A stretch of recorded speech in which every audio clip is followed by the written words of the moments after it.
Je suis né il y a 4,5 milliards d'années, et oui, je suis à l'ancienne moi. Au début, il n'y avait rien du tout, juste le soleil et un paquet de poussière cosmique qui virevoltait dans tous les sens. Au fil du temps, cette poussière, sous l'effet de la gravité, s'est rassemblée pour former une énorme boule. Et me voilà, joli hein, la planète Terre. Au début, je ressemblais à ça. Il y a eu du changement, pas vrai? Faut bien suivre la mode. À l'époque, il faisait hyper chaud, plus de 4000 degrés. J'étais rempli de lave parce que je me prenais constamment des astéroïdes, donc forcément, c'est pas étonnant. Quand j'ai eu environ 50 millions d'années, j'ai pas eu de cadeau comme les autres. Enfin si, mais mon cadeau, c'était un énorme truc qui venait vers moi à toute vitesse. Une protoplanète. J'ai commencé à flipper parce que je me dis que si je la prends dans la tronche, je vais le sentir passer. C'était Theia, une énorme boule qui fait la taille de Mars. Bon bah inévitable hein, je l'ai pris en pleine face, ça a foutu un bordel pas possible. Plein de débris partout, ça m'a fait mal, très mal. Mais bon, c'était un mal pour un bien parce que cette méga collision a permis de créer ma meilleure pote, la Lune. Les débris ont fini par se rassembler pour la former, et depuis on est inséparables. Elle n'a pas arrêté de tourner autour de moi, enfin une superbe amie. Les bombardements de météorites ont continué, encore et encore. Pas facile, mais une fois de plus c'était une bonne chose, car ces météorites venaient en fait pour m'apporter de la flotte. Comment j'étais contente? Bah oui, elles étaient constituées pour la plupart de 50% d'eau, mais c'était pas assez pour moi. Quand j'ai décidé de changer de manteau, je l'ai dégazé et là j'ai pu me recouvrir complètement d'eau. J'adore le bleu. J'en avais bien besoin, ça a pris environ 150 millions d'années, et petit à petit le bombardement de météorites s'est arrêté. Ouf, ça m'a fait du bien. Ensuite, j'ai grandi un peu, des roches en fusion sont sorties de ma croûte terrestre. Vous voyez ça comme de l'acné en gros, sauf que ces roches ont formé les premiers continents. C'était cool, j'étais rempli d'océans et de terre. J'étais de plus en plus coloré. À cette époque, j'étais encore toute seule. La lave, les volcans, l'atmosphère toxique, tout ça, c'est pas terrible pour développer la vie. Seulement maintenant, il y avait l'eau. Et elle m'a permis de développer les premières cellules en toute sécurité.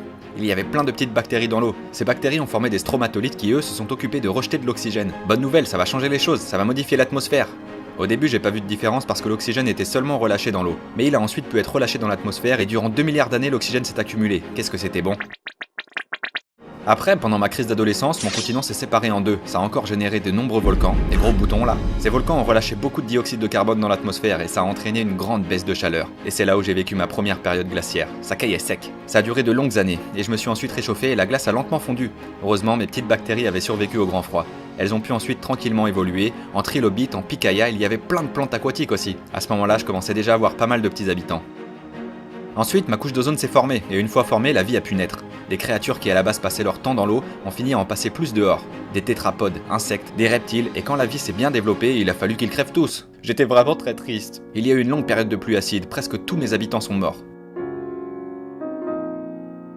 Et ensuite, les dinosaures sont arrivés, ils descendaient du peu de reptiles qui ont survécu. J'étais fier de mes petits dinos. Ils étaient magnifiques, trop contentes. Il y en avait des comme ça, des comme ça.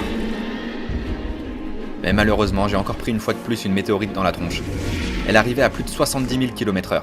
Elle était énorme, là j'ai vraiment flippé, je me suis dit que ça y est, c'est la fin même pour moi. Ça a détruit tous mes amis les dinosaures et quasiment la totalité de la vie à ma surface.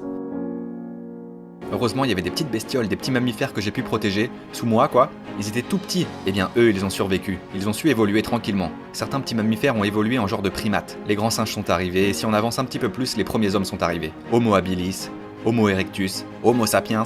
Maintenant, la vie suit son cours et mes petits humains n'arrêtent pas de faire des découvertes. Ce sont des adorables malades. D'autres découvertes me font assez mal, mais bon, je ne vais pas rentrer dans les détails parce qu'ils ne sont vraiment pas là depuis longtemps. Sur l'échelle de ma vie, les premiers hommes arrivent là. Maintenant, la vie suit son cours.